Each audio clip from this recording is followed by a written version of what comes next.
Where to begin? Right. I started my pre-registration training in Carmarthen, West Welsh General Hospital Pharmacy Department in the summer of 1998. We're talking July, August. I remember my family dropping me off, and I've mentioned this in one of my videos, that when we came into the car park that summer day with my brother, my mother and father and myself, my car loaded up with so much luggage, and when we parked the car, I remember somebody shouting out, "Why don't you F off?" Somebody just shouted that out in the car park, and I guess this is a fantastic opportunity for psychiatry to swiftly move in and say that was the onset of paranoia. Unfortunately, though, or fortunately, I should say, it turned out that the flavour continued throughout the whole entire year, and so I couldn't pretend that they weren't directing that at me and my family. So that's how it looked anyway. I then went to pick up my keys from the hospital, and I do recall getting the vibes from a porter in the hospital, somebody who was on duty that day, something giving me the impression that they felt that I was trouble, and that trouble was here. I do remember that, and there is only so much one can actually ignore, and I have been described as somebody who is able to ignore a lot of offensive and provocative comments and inferences, and I think sometimes to survive you do have to be pretty thick-skinned, and I'm happily saying that I do actually have the ability to have that kind of resistance, because otherwise how would I have got through all of this? I love to take the bull by the horns, but as you can see, the situation was designed for me to have to just live with it.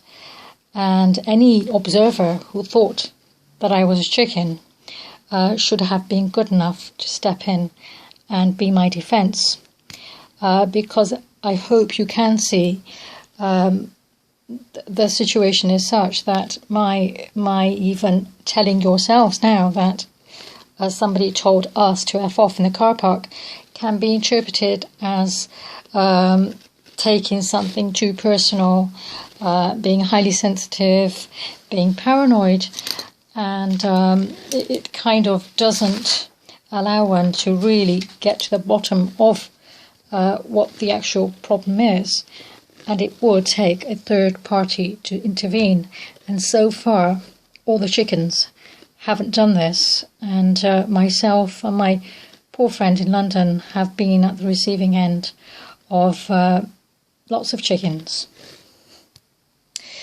As you can imagine and appreciate from that little preview, it's difficult for me to tell you absolutely everything, because then we run into the danger of you having to try and decipher whether it really did happen.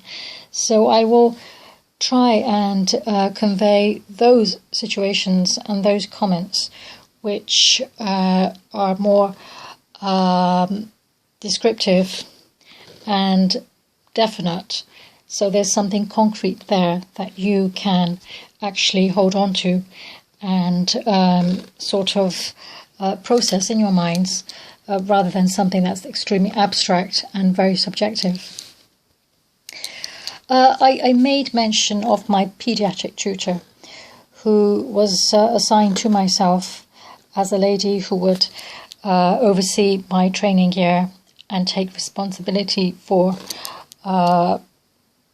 giving me my folder and ever so often we would have an appraisal and just sign pieces of paper that the Royal Society, who were the regulatory body at the time for the profession, were requesting that she gave to me.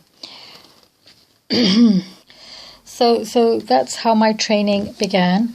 I was assigned this lady as my tutor, who was also the principal pharmacist for the department, which means she was second in charge to the overall in charge, along with another man who was also a senior pharmacist and a principal pharmacist, as they're known, and therefore second in charge.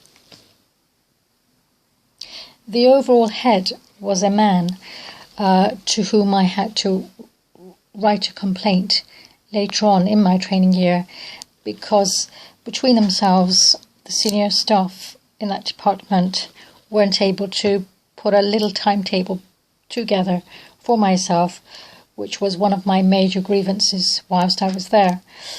I embarrassingly, for 6 months, every week requested a timetable from the paediatric tutor, who would always procrastinate and not give me a timetable, a very basic prerequisite, I think, for any student employee who is required to fulfill a very tough agenda, which includes sitting high-stakes exams upon which one's registration hinges.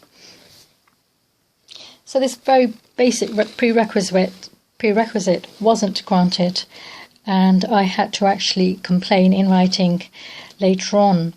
The response was to basically give me a very rough outline of a training program, which was, to be honest, very thin on the ground and wasn't even fulfilled.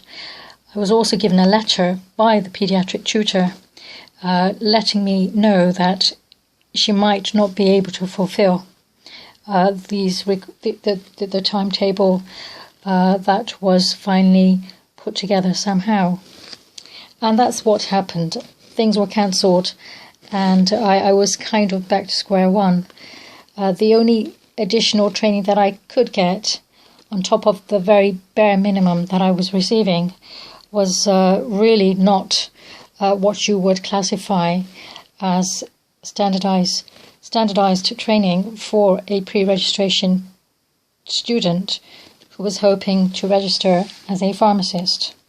So this discrimination was pretty blatant and very, very, how should I put it, very, very harmful for my psychological well-being and for my stress levels.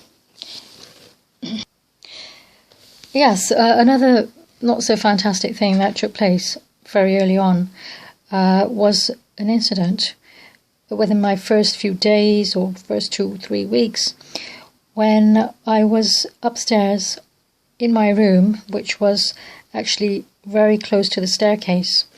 It was, along with another room, it was the first door that you come to on the landing. The landing I shared with a number of other females.